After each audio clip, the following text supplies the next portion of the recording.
ED की अर्जी में केजरीवाल पर गंभीर आरोप। ईडी ने केजरीवाल के खिलाफ सबूत की बात कही। ईडी की अर्जी में मनी ट्रेल की पूरी डिटेल है, तो ये बड़ी जानकारी सामने आ रही है। ईडी की अर्जी में केजरीवाल पर गंभीर आरोप। और देखिए, ईडी की तरफ से लगातार गिरफ्तारी से पहले, गिरफ्तारी के बाद मुख्य आरोपी केजरीवाल को बताया गया था और लगातार ये कहा गया था कि उनके खिलाफ कड़े सबूत है। इसी खबर पर अधिक अपडेट के साथ संवाददाता सुमित हमारे साथ जुड़ गए। सुमित, फिलहाल केजरीवाल की जमानत को लेकर सस्पेंस बरकरार है। केजरीवाल मामले में दिल्ली हाईकोर्ट में सुनवाई फिर से शुरू हो गई है, क्या अपडेट है, जरा बताएं।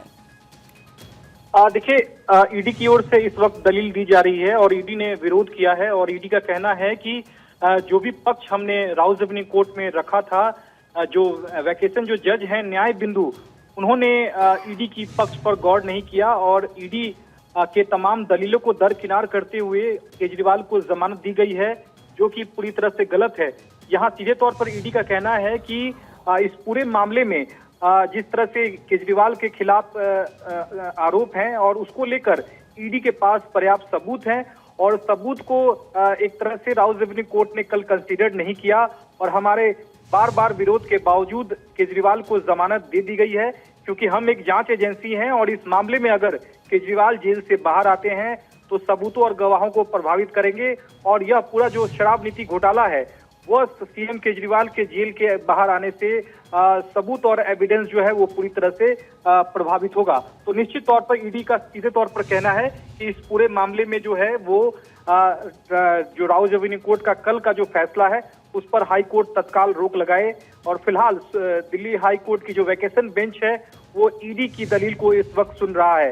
बहरहाल देखना होगा कि क्या राउजबनी कोर्ट के आदेश पर दिल्ली हाई कोर्ट आज रोक लगाता है या नहीं, यह देखना बेहद अहम होगा। अगर हाई कोर्ट राउजबनी कोर्ट के आदेश पर अगर रोक लगा देगा तो निश्चित तौर पर केजरीवाल का आ पाना, जेल से बाहर आ पाना फिर संभव नहीं होगा। लेकिन देखना होगा कि तमाम दलीलों को सुनने के बाद हाई कोर्ट जो है क्या कुछ आदेश आज देता है, यह देखना बेहद अहम होगा। फिलहाल दिल्ली हाई कोर्ट में सुनवाई जो है इस वक्त चल रही है। बिल्कुल सुमित, देखना होगा क्या आदेश, क्या फैसला। लेकिन जरा ये भी बताएं कि अगर जमानत पर रोक लगती है तो आगे की क्या प्रतिक्रिया होगी, केजरीवाल के पास क्या ऑप्शंस हो सकते हैं? निश्चित तौर पर देखिए, अगर दिल्ली हाई कोर्ट अगर रोक लगा देता है ट्रायल कोर्ट के ऑर्डर पर, जमानत जो कल न्याय बिंदु जो वैकेशन जज हैं उन्होंने जो जमानत दी थी, अगर उनके आदेश पर हाई कोर्ट रोक लगाता है तो निश्चित तौर पर सीएम केजरीवाल जो हैं वो जेल से बाहर आज नहीं आ पाएंगे। फिलहाल ईडी का कहना है, अभी फिलहाल जो ईडी की ओर से ASG additional solicitor general SV Raju जो दलील दे रहे हैं, उनका कहना है कि ट्रायल कोर्ट ने हमारी पूरी दलील को नहीं सुना है, हमारी दलीलों को कम कर दी गई है कोर्ट की ओर से। ये बात हम यूं ही नहीं कर रहे हैं, क्योंकि हमारे पास पर्याप्त सबूत है, क्योंकि जो अपराध का आय है वो किस तरह से रिश्वत ली गई, 100 करोड़ का ये पूरा रिश्वत का मामला है और एक पार्टी के संयोजक होने के नाते ये लायबिलिटी केजरीवाल पर बनती है। और जिस तरह से एविडेंस है, उनके खिलाफ एविडेंस है, लेकिन हमारी बातों को पूरी तरह से ट्रायल कोर्ट की ओर से नहीं सुना गया और एक तरह से केजरीवाल को राहत दे दी गई है।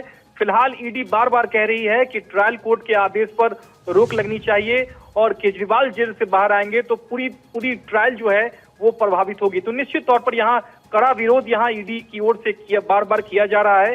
देखना होगा कि ईडी के बाद केजरीवाल के वकील क्या कुछ पक्ष रखते हैं, यह देखना बेहद अहम होगा। दोनों पक्षों के सुनने के बाद एक अंतरिम आदेश आज हाई कोर्ट देगा कि क्या ट्रायल कोर्ट के आदेश पर रोक लगेगी या नहीं। इन दोनों विकल्पों में से एक विकल्प पर रंजना आज आदेश दिल्ली हाई कोर्ट अंतरिम आदेश दे सकता है। और सुमित, देखिए, ईडी के वकील एसवी राजू ने कहा था कि हमें दलील रखने का मौका नहीं मिला और ईडी तो शुरू से ही केजरीवाल पर गंभीर आरोप लगा रहे, कई सबूत, 100 करोड़ का मामला हो या फिर जो पैसा है वो गोवा चुनाव में खपाने का मामला हो, ये तमाम बातें तो ईडी की तरफ से शुरू से उठाती गई।